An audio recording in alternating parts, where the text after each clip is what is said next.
March 6, 1944. 11:47 hours. 32,000 feet above the frozen forests of Brandenburg, Germany. The sky is a cathedral of blue silence. Thin contrails stretch like chalk lines across the dome of heaven, marking the passage of silver bombers crawling eastward toward Berlin. Below, the earth is a patchwork of snow and shadow, fields and forests rendered meaningless by altitude. The air at this height burns the lungs, thin and bitter, cold enough to crack instrument glass. Inside the cramped cockpit of his Messerschmitt Bf 109 G6, Oberleutnant Klaus Hartmann scans the crystalline void above him, his breath frosting against the oxygen mask pressed to his face. He has flown 73 combat missions. He has learned to read the sky like a hunter reads tracks in snow. And today, the sky reads empty. Hartmann's radio crackles with the voices of his squadron, 12 hunters climbing in formation, preparing to intercept the American heavy bombers that drone through German airspace with mechanical inevitability. The bombers are always there now, wave after wave, month after month, protected by their own fighters until recently. Stubby P-47 Thunderbolts that can escort them part way before fuel forces them to turn back. The Germans have learned the rhythm of it. Wait for the escorts to leave, then strike. The bombers, for all their guns and armor, are slow, ponderous targets once isolated. Hartmann adjusts his throttle, feeling the Daimler-Benz engine thrumming beneath him, a familiar and reassuring power. He tilts his head back, squinting into the glare of the noonday sun. He does not see them coming. None of them do. The first Messerschmitt simply disintegrates. One moment it is there, a wingman holding formation 300 meters to Hartmann's left. The next moment it is fragments, metal and fire and smoke tumbling through the frozen air. The radio erupts in shouts, confusion, terror compressed into static bursts. Hartmann's head snaps around, searching for the threat, his heart hammering against his ribs. And then he sees them, sleek, silver shapes dropping out of the sun itself, diving at speeds that seem impossible, their wings glinting like the edges of knives. They are unlike anything he has seen before. Longer, leaner, faster than the Thunderbolts, with a predatory elegance that makes his Messerschmitt suddenly feel obsolete. In the span of 3 seconds, 2 more German fighters explode under streams of .50 caliber fire. The Americans do not climb back up. They stay low, turning with a grace that defies physics, chasing the scattering Messerschmitts through the sky like wolves among sheep. Hartmann dives, instinct overriding thought, pushing his aircraft into a steep spiral. The G-forces crush him into his seat, narrowing his vision to a tunnel. He pulls out of the dive and looks back over his shoulder. A silver fighter is following him, closing the distance with terrifying ease. Hartmann knows every maneuver in the Luftwaffe manual. He has survived 2 years of aerial combat through skill and cunning. But this American aircraft follows every turn, anticipates every roll, stays locked on his tail as if tethered to him by an invisible wire. The tracers flash past his canopy, white streaks that seem to bend the air itself. One round punctures his wing, tearing through aluminum like paper. Hartmann jettisons his canopy and bails out, the wind blast ripping at his flight suit as he tumbles through the freezing sky. His parachute opens with a crack that feels like salvation. As he drifts downward, rotating slowly beneath the silk canopy, he watches the silver fighters continue their slaughter above him. In less than 4 minutes, 9 of his 12 squadron mates are dead or falling. The aircraft responsible are North American P-51 Mustangs, and they have just rewritten the rules of the air war over Europe. To understand the shock that paralyzed men like Hartmann in those terrible seconds, one must first understand what the German fighter pilots expected in the spring of 1944. For nearly 2 years, the Luftwaffe had been bleeding, slowly but inexorably, against the combined weight of British and American air power. The strategic bombing campaign had been escalating month by month. First the RAF by night, then the Americans by day, waves of 4-engine bombers striking deep into the industrial heart of the Reich. The cost to the Allies was staggering. In 1943 alone, the 8th Air Force lost over 3,000 aircrew killed or missing, bombers shredded by flak and cannon fire, falling like burning crosses from 30,000 feet. But the cost to Germany was worse, because Germany could not replace what it lost. Factories, yes. Cities, perhaps. But experienced pilots. Those were irreplaceable. The German fighter arm had adapted through necessity and attrition. Their strategy was simple and brutal: avoid the American escort fighters when possible, strike the bombers when the escorts turned back. The American P-47 Thunderbolt, heavy and powerful, could escort the bombers to the German border and sometimes beyond, but its range was limited by the fuel it could carry. The German pilots learned to watch, to wait, to calculate the invisible line in the sky where the Thunderbolts would waggle their wings in farewell and turn west toward England. Beyond that line, the bombers were vulnerable. Beyond that line, the Messerschmitts and Focke-Wulfs could attack with relative impunity, forming up in disciplined formations, attacking from high angles and extreme range with heavy cannons designed to shred aluminum and sever structural spars. It was a war of mathematics and endurance, and the Germans believed they understood its terms. They expected the Thunderbolts to turn back as always. They expected to fight the bombers on familiar terms. They expected the sky to obey the rules they had learned through blood and experience. The Mustang changed everything. Built around the British Rolls-Royce Merlin engine and American engineering ingenuity, the P-51 Mustang possessed a combination of qualities that seemed almost fictional. The speed to catch anything in the sky, the maneuverability to dogfight with the best German interceptors, and, most revolutionary of all, the range to escort bombers all the way to Berlin and back. With drop tanks hanging beneath its wings, a Mustang could fly over 1,600 miles, remaining in German airspace for hours, hunting not defensively but offensively, seeking out the Luftwaffe fighters wherever they tried to form up. For the German pilots, this was more than a tactical surprise. It was the collapse of a paradigm. There was no longer any safe distance, no sanctuary beyond the escort radius. The Americans could now reach anywhere, stay as long as they wished, and dominate the airspace over Germany itself. But the psychological impact went deeper than mere operational calculus. The Mustang was a symbol of something the German pilots had been conditioned to deny: the overwhelming industrial and material superiority of the United States. It was one thing to know intellectually that America outproduced Germany in every category of war material. It was quite another to face that reality at 400 miles per hour. Watching these impossibly advanced aircraft, Hartmann survived his bailout and returned to his unit 3 days later. In the squadron ready room, a converted farmhouse near Wiesbaden with walls covered in maps and kill markings, he found his remaining comrades sitting in a silence that felt like shell shock. These were men who had flown against Spitfires over the Channel, against Hurricanes in the Battle of Britain, against the stubby Thunderbolts and twin-tailed Lightnings over occupied France. They were survivors, the veterans who had learned to read the sky, to calculate angles and energy states, to fight and win through superior training and experience. But now, in their eyes, Hartmann saw something he had never seen before: doubt. Hauptmann Werner Schroer, the squadron commander who had 61 confirmed kills, sat at the briefing table with a cigarette burning forgotten between his fingers. "They came out of the sun," he said quietly, to no one in particular. "Just like we used to do over France. Out of the sun, diving faster than anything we have, and they didn't leave. They stayed and they fought better." He tapped ash onto the floor. "We always told ourselves that the Americans had numbers, but we had skill. We told ourselves that man for man, we were superior." He looked up at Hartmann. "That is no longer true, if it ever was." The records support Schroer's grim assessment. On March 6, 1944, the day Hartmann was shot down, the 8th Air Force dispatched 730 heavy bombers to strike targets in Berlin, escorted by 796 fighters. Of those fighters, 338 were P-51 Mustangs.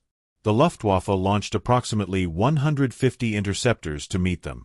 By day's end, the Germans had lost 69 aircraft destroyed and another 42 damaged beyond immediate repair.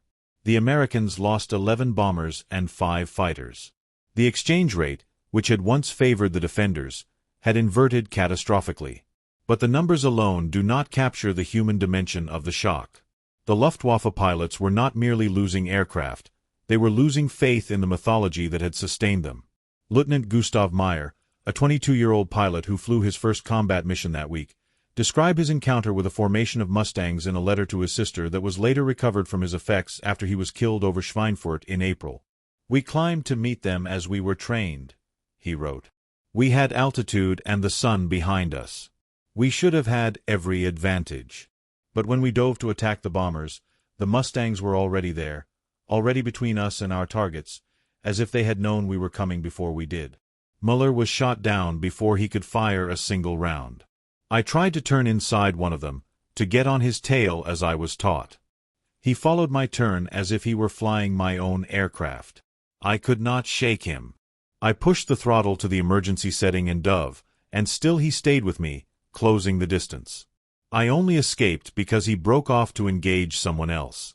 I do not know why he let me go. Perhaps he pitied me. Pity. The word appears in several accounts from that period, always with the same bitter undertone. The German pilots, who had spent years thinking of themselves as an elite warrior caste, were beginning to realize they had become prey. The sky, which had once been their domain, was now contested, then dominated, then owned by an adversary who flew better machines, had more fuel, more ammunition, more pilots, and, most galling of all, equal or superior skill. The Mustang itself became a symbol of American abundance in the eyes of the German pilots. It was not simply that the aircraft was good, it was that the Americans had so many of them. A German pilot who managed to shoot down a Mustang in combat, an increasingly rare achievement, would return to base expecting some recognition of the feat, only to learn that 10 more Mustangs had arrived at American airfields in England that same day. The Luftwaffe operated under conditions of chronic scarcity. Fuel was rationed to the point that training flights were curtailed, ammunition loads were reduced to save weight, spare parts were cannibalized from damaged aircraft. Meanwhile, the Americans seemed to have infinite resources. Their pilots flew aircraft that gleamed with fresh paint. Their fuel tanks were always full. When a Mustang was damaged, it was repaired or replaced immediately. When a pilot was lost, another appeared to take his place, often flying better and more aggressively than the man before. Oberst Johannes Steinhoff, a highly decorated Luftwaffe fighter commander who survived the war and later wrote extensively about his experiences, reflected on this disparity in his memoir The Straits of Messina. We were fighting not just an enemy air force but an entire industrial civilization. Every Mustang we shot down was replaced by 3 more. Every pilot we killed was replaced by 2 more, fresh and well-trained. We, on the other hand, were sending boys into combat with 50 hours of flight time, burning fuel we could not spare, flying aircraft that were patched together from the wreckage of previous battles. It was not a question of courage or even skill anymore. It was mathematics, and the mathematics were against us. This sense of inevitability corroded morale more effectively than any amount of combat losses. A soldier can endure terrible casualties if he believes victory is possible. But when victory becomes impossible, when every sortie is simply a delay of the inevitable, the psychological toll becomes unbearable. The Mustang, flashing silver in the high sun, became the embodiment of that inevitability. It was not just an aircraft. It was proof that Germany was losing, not because of any moral or tactical failure, but because the enemy simply had more of everything and could afford to spend it without restraint. The tactical evolution forced by the Mustang's dominance was swift and desperate. By late spring of 1944, the Luftwaffe had abandoned its doctrine of disciplined formation attacks. Instead, German fighters began employing hit-and-run tactics, diving through bomber formations at maximum speed, firing a brief burst, then diving away before the escorts could react. This preserved aircraft and pilots but sacrificed effectiveness. The heavy bombers, flying in tight defensive boxes with interlocking fields of fire, could absorb such sporadic attacks with minimal losses. The strategic bombing campaign continued without meaningful interruption. Some German pilots tried to adapt by developing specialized tactics for engaging the Mustang directly. Hauptmann Emil Lang, who had over 170 confirmed kills on the Eastern Front, transferred to the Western Theater in May 1944 specifically to devise methods of combating the American escorts. He experimented with head-on attacks, believing that the Mustang's speed advantage could be neutralized by closing rates that exceeded 1,000 miles per hour. His theory was sound. His execution was not. On September 3, 1944, during a head-on engagement with a formation of P-51s over the Ruhr Valley, Lang's Focke-Wulf 190 collided with a Mustang. Both aircraft exploded. Neither pilot survived. The incident became emblematic of the Luftwaffe's predicament. Even their best ideas, executed by their most experienced pilots, resulted in mutual destruction at best. And in a war of attrition, mutual destruction favored the side with inexhaustible reserves. Observed in the combat report filed by Captain Thomas Hayes of the 357th Fighter Group, that captures the human dimension of this technological and psychological rout. On April 8, 1944, Hayes was escorting bombers near Brunswick when he encountered a lone Messerschmitt Bf 109 attempting to position for an attack. Hayes engaged, and the German pilot attempted to evade through a series of violent maneuvers: barrel rolls, split-S dives, climbing spirals, each executed with obvious skill. Hayes followed effortlessly, the Mustang responding to every input with precision, closing the distance incrementally. The German pilot continued evading for nearly 3 minutes, never once turning to fight, simply trying to escape. Finally, out of fuel or options or hope, the Messerschmitt leveled out and flew straight. Hayes could see the pilot's head turn, looking back over his shoulder, watching Hayes's aircraft slide into firing position. And then the German pilot did something Hayes had never seen before. He waggled his wings, the universal signal for "I surrender," and jettisoned his canopy, preparing to bail out. Hayes did not fire. He pulled alongside the Messerschmitt and gestured for the German to land. The two aircraft descended together, the Mustang and the Messerschmitt, predator and prey, flying in formation toward a German airfield near Celle. As they approached the field, anti-aircraft batteries opened fire, and Hayes was forced to break away. He circled once, watching the Messerschmitt land safely, and then turned west toward England. In his combat report, filed later that day, Hayes wrote, "Enemy pilot displayed considerable skill but was clearly aware his aircraft was outmatched. He chose life over a futile fight. I respected that choice." The incident is remarkable not for its drama but for its absence of drama. There is no grand aerial duel, no test of wills between equal adversaries. There is only a recognition of futility on one side and a recognition of inevitability on the other. The German pilot knew he could not win. Hayes knew he did not need to kill. The Mustang had transformed aerial combat from a contest of skill into an execution of industrial supremacy. By June 1944, when the Allied invasion of Normandy commenced, the Luftwaffe had effectively lost control of the skies over Western Europe. The Mustang was not solely responsible for this outcome. The P-47 Thunderbolt and the British Spitfire and Typhoon also played significant roles, but the P-51's combination of range, performance, and availability made it the decisive weapon in the campaign for air superiority. On D-Day itself, June 6, 1944, the Luftwaffe managed to fly fewer than 300 sorties over the invasion beaches. The Allies flew over 14,000. German pilots who attempted to interfere with the landings were swarmed by Mustangs before they could reach the coast. The invasion proceeded with minimal air opposition. Hartmann himself, who survived the war with 81 confirmed kills, was asked in a 1952 interview whether he believed the Mustang was the best fighter of the war. He paused for a long time before answering. "The best fighter," he finally said, "is the one you have enough of. The Americans had enough. We did not. That is the only thing that mattered." In the end, the P-51 Mustang did not win the war alone.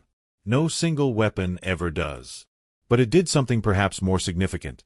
It shattered the illusion that skill and courage could overcome material superiority. It proved that in industrial warfare, the factories are as decisive as the battlefield. It demonstrated that democracy, with its capacity to mobilize entire economies and populations, could produce not just more weapons but better weapons, and could deploy them in quantities that made victory not just possible but inevitable. The German pilots who dove out of the clouds to intercept American bombers in 1944 were brave men. They were skilled men. Many of them were decent men, fighting for a cause they believed in, however misguided that cause may have been. But they were men equipped with tools forged in scarcity, maintained through desperation, and wielded in defense of a system that consumed its own people as fuel. When they looked up and saw the Mustangs diving out of the sun, silver and swift and seemingly infinite, they were seeing the reflection of their own obsolescence. They were seeing the future arriving at 400 miles per hour, and they had no answer for it. That is the truth the Mustang carried in its wings, that freedom, for all its inefficiencies and contradictions, can mobilize resources and human will in ways that tyranny cannot. That a society which values individual life enough to invest in its protection will ultimately outproduce and outlast a society that treats its people as expendable.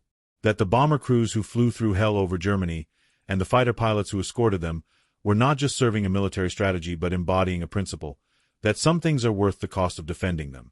Klaus Hartmann, the pilot who bailed out over Brandenburg on that cold March day, lived to see his grandchildren grow up in a reunified, democratic Germany. In his final years, he would occasionally visit air museums, standing for long minutes in front of preserved Mustangs, studying them with the same intensity he once brought to combat. A journalist who accompanied him on one such visit asked what he thought when he looked at the aircraft now, decades removed from the terror it once inspired. Hartmann reached out and touched the Mustang's wing, his fingers tracing the rivets along the leading edge. "I think," he said softly, "that this machine was beautiful. And I think that beauty in such a thing is terrible. And I think we were lucky, in the end, that it belonged to the people it did." The sun, setting through the museum's windows, caught the Mustang's polished aluminum skin and set it glowing, silver-bright, like a knife pulled from fire. Like a memory of the day the sky changed. Like a promise kept and a lesson learned, written in metal and blood and the long shadow of history. Some lessons arrive with the softness of snow. Others dive out of the sun, faster than thought, carrying the weight of inevitability. The men who learned that lesson over Germany in 1944 carried it with them for the rest of their lives, a knowledge both bitter and strangely liberating, that they had faced something greater than themselves and survived to bear witness to it. That is, perhaps, the only grace available in war, not victory or vindication, but the chance to remember and to testify to what was lost and what endured. The Mustang flew on, long after the war ended, in air shows and private collections and museums around the world. But its true legacy is not mechanical. It is the memory of the day the German pilots looked up and saw not just an aircraft but a truth they could no longer deny, that the sun, which once favored them, had turned its face away. And from that new angle of light, salvation came for some and judgment for others, delivered on silver wings, faster than fear, as relentless as history itself.